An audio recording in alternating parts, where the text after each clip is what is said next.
Welcome to the Generation Open podcast with LDR21, a podcast about workplace culture and leadership that leads to transparency and an open organization. You are listening to episode 5, where we will continue to talk with Chad and Corey about co-working and the workplace environment. I think that's the question, or that's the issue, is what is the most productive environment for people to be in, right?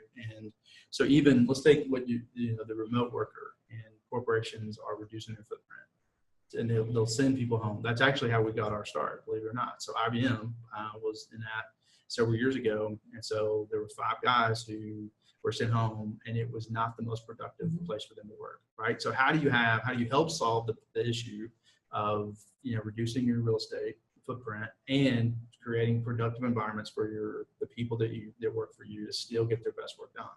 That's where it is a great solution. And at the end of the day, if you're not productive here, then there's no reason for you to be here, right? Even as much as how great as we are, and you love hanging out with us, you still have to be productive. And that's true for every single member or guest that comes into our door every day.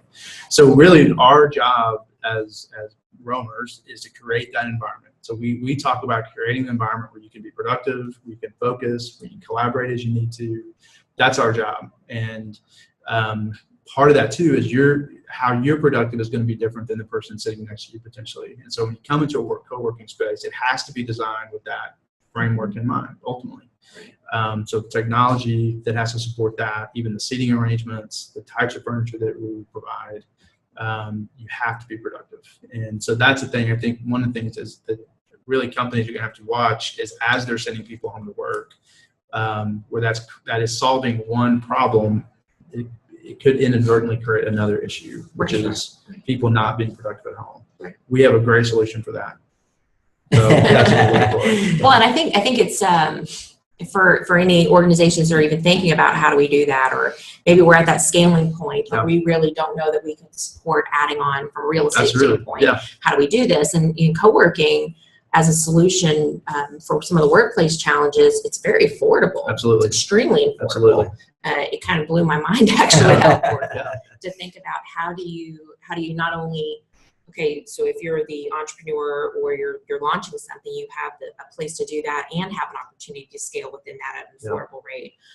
And or if you're the organization that is looking to reduce your real estate footprint and put people back out remotely, then this is also an extremely affordable way to do that. Yep. I think what you'll see is these guys who are responsible for the real estate of these large organizations are going to be pressed and pressured to not only solve the actual, here's a building, but they're going to be challenged with how do we get the most out of our people within that environment. So I think historically those guys have just looked at things like square footage and rent per square foot and being in a specific market and market demographics.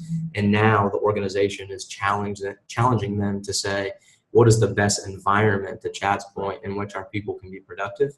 And then I think it falls right along the lines with there's certain things that, we can outsource the things that we don't do well. So whether that's payroll or legal services or whatever, I think Roam is that solution. I think those guys are going to say, well, man, I don't really, know much about how people work or how they actually interact within the space. And that's where I think Roam and other co-working spaces come right in and say, listen, we have experience. We have these kind of handcrafted spaces where we know how people work and interact. Let us handle that for you. And I think that's what you'll start to see. So it really speaks a lot to that talent, people development piece, and it solves challenges also in the financial and operational space as well. Then that's right. Absolutely. Not many workplace solutions can do that. I mean, it's a challenge. It's like pick one. Let's tackle one big issue. But if you're faced with maybe all 3 of those things, this is a potential solution when we look at how do we continue to create open and very creative places for people to get their work done. That's right.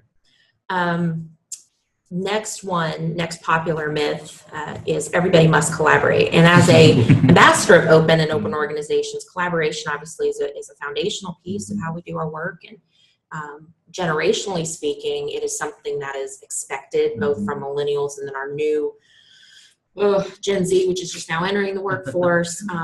They also have a very high expectation around how they do their work, and that's having the ability to be leaders at any level. That means leading project teams and having collaborative environments that we can work together.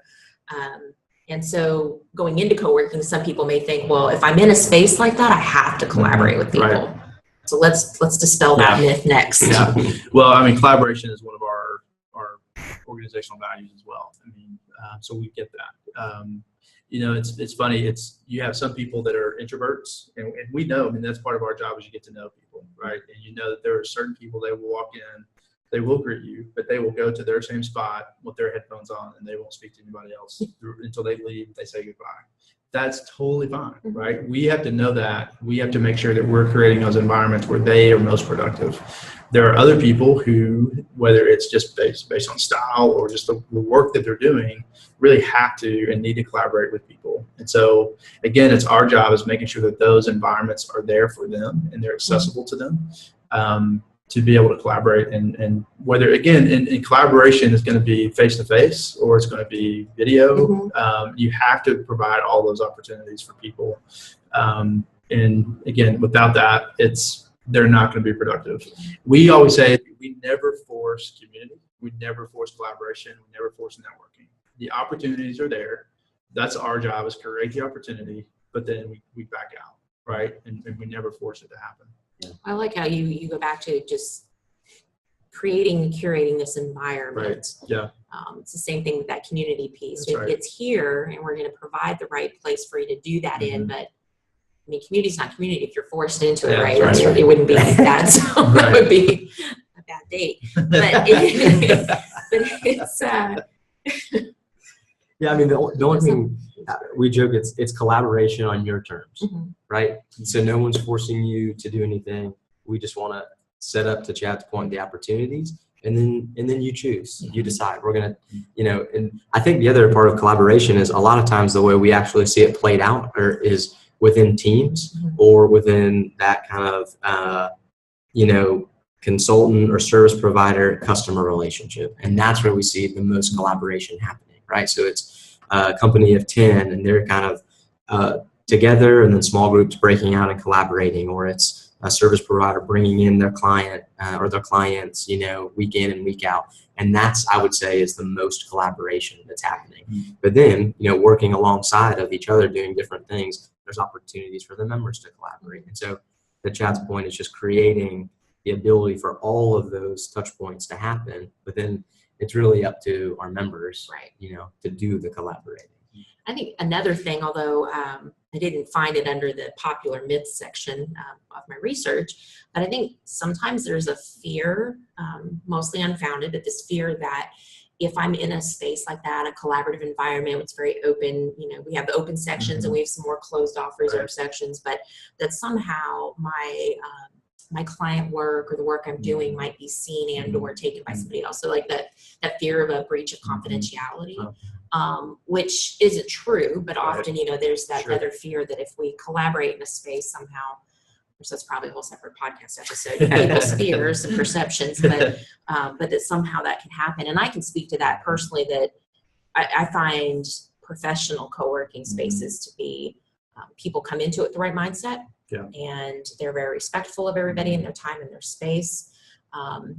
Again, I think those random one-off speakerphone conversations or loud typing people are sporadic, and they're not a daily occurrence. They're not a full day occurrence. And so, there are things to do that. And yeah, you guys know what I'm talking about. Yeah, that's right. That's right. But and one other thing, again, this is all totally around workplace and the co-working aspect. But one thing I do love that Rome has is every conference room space, every meeting rooms, be it soft seating or a tabletop, provides whiteboards so that you can really have true collaborative sessions or solo ones like I did the other day where I mapped out a solution that I needed to map out, and doing it on paper, the computer wasn't working with my creative flow. Yeah.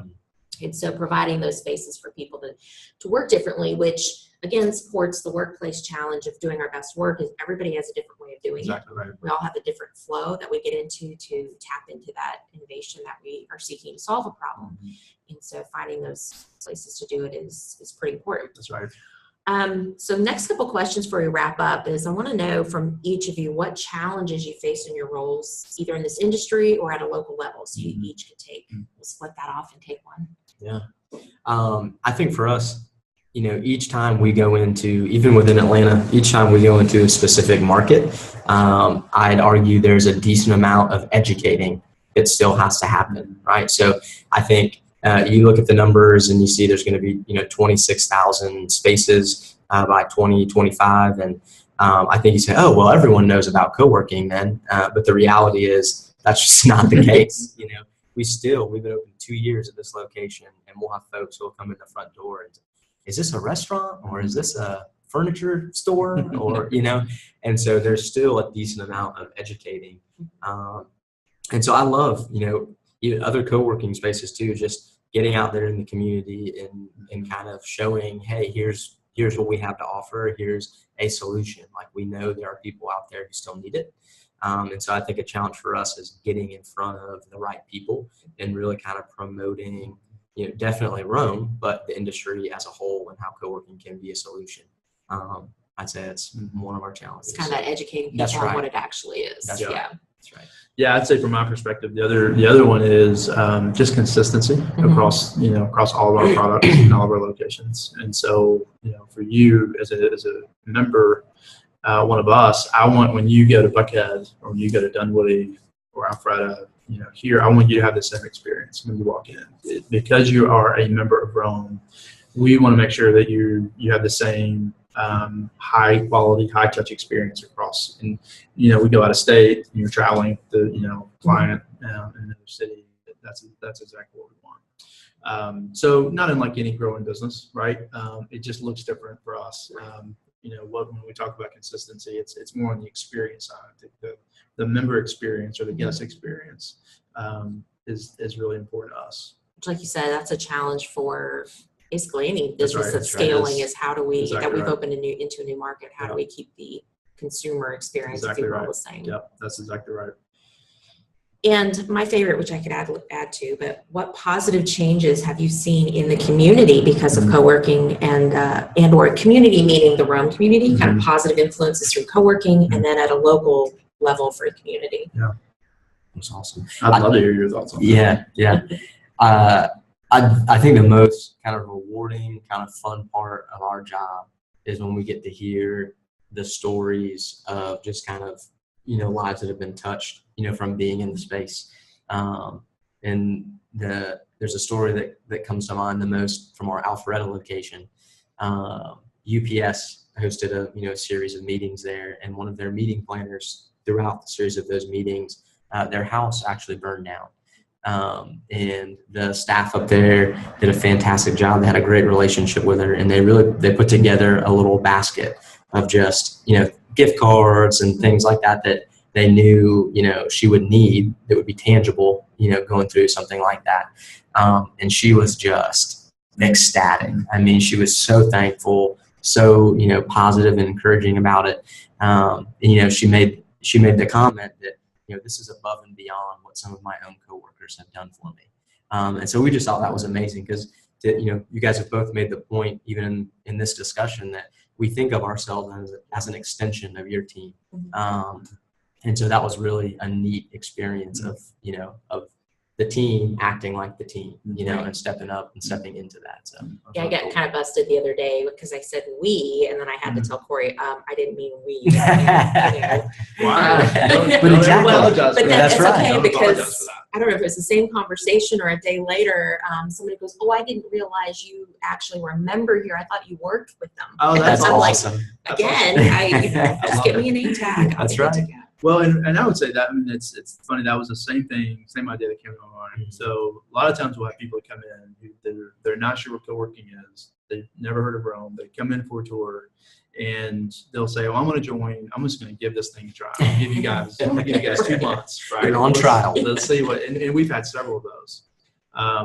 And see the progression of that 2-month trial to they're here now. I mean, they really are a part of our team, it feels like, to where one of my favorite things is sitting in the front and a member comes up and they've just landed a huge deal and we're like the first people they come and tell. Yeah. That to us is that is the most rewarding thing. Because again, we exist so that you guys succeed, right? We talk about partnering in the story of accomplished dreams, and part of our dreams are accomplished when you and all the other members when your dreams are made reality.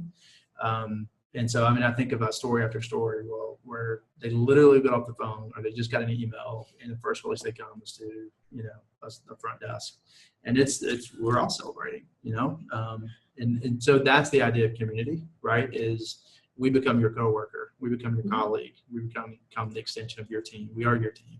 And this is my favorite part for sure. The positive, what you're saying, positive contribution. It is a positive contribution. One of the things that with wanting to talk about openness so much, it goes back to, it's why we kind of keep it on these 5 foundational pieces that all tie together. You can't really have one without the other. Yeah, you can't develop inclusivity and great community if you're not willing to be transparent. That's right. And that's just even in your communication, and not necessarily the vulnerability aspect of that. But for me, the community piece is what's so important about openness. That kind of all goes back to having a group of people. Now, shocking for most people that do or don't know me, I'm an extrovert, and I need conversation, and I need to be around people to keep my energy up. But for me, because I enjoy being around people so much, I need the community aspect. And I think there are many times in the past that not being part of an engaged community has directly contributed to my quote unquote failing forward of not achieving that goal at the right time. Be it both timing for what it was, but I think not having an actively engaged and supportive community has been part of that. So for people that are looking to have even a healthy workplace, whether you're not exploring co-working or you are looking at the benefits of co-working in the workplace, building community either way, I think, is integral to how people do their best work. Absolutely. To feel comfortable, to feel supported, to know if they're having a challenge, whatever that is. I've had a couple of the ladies here today have gotten to go through a personal challenge I had yesterday, which actually turned out to be a funny story, but not so much yesterday, but today it's very funny. But to be able to know I can go have that conversation with somebody like I would normally in my old days of working at Deloitte, where I would have sauntered in at a cafe for coffee and been like, hey, have you heard this? To be able to have that dialogue. And I think it's important for all of us to have that, to be able to do this work. Yep. And even as an introvert, so you come from the extrovert side, right? So I'll speak to the introverts for a little while. If you're thinking, oh my gosh, I don't want to be around all those strangers that I have to talk to. It's the same thing. Like for me, that even though I wouldn't necessarily talk to 10 people that day. I was in an environment around other people. I was in that community. And I was able to go deep with a handful of people versus my wife, who's, knows 4,000 people and doesn't know enough. And so it is for both. The option is, or the opportunity for both, lots of different personality types really can thrive in a co-working environment. That's right. Yeah. Totally agree. I think it's, I think no matter where our workplace is, and it definitely matters how it's structured, but no matter where the workplace actually is, I think that it's not just a generational thing. I think we all actually have an inherent need to be part of something bigger, and to know that we belong to something bigger. Hence going back to that community and inclusivity piece. But I think that's a big deal, that if you're in an unhealthy, dysfunctional work environment, or you're working at home, that can still create that gap of what do I actually belong to? Is my contribution really matters? Which is becoming more and more important to how we structure our work, especially for millennials and Gen Z, you'll have to have a deep connection to the work that they do. And I'm not making fun. I'm actually really excited by it, because people thought I've been a freak for decades, because I have this, I have to be connected passionately to something. Well, I think you hit the nail on the head. I think what people are starting to realize is they're millennials or whatever generation aren't necessarily that weird. No. You pull out kind of the key pieces of something like that to say, I want to be connected and passionate to what I'm doing. And if you can get people to answer honestly, I think just about anyone would answer the same exact thing and said, I would really love to go to work. I would love to do what I do.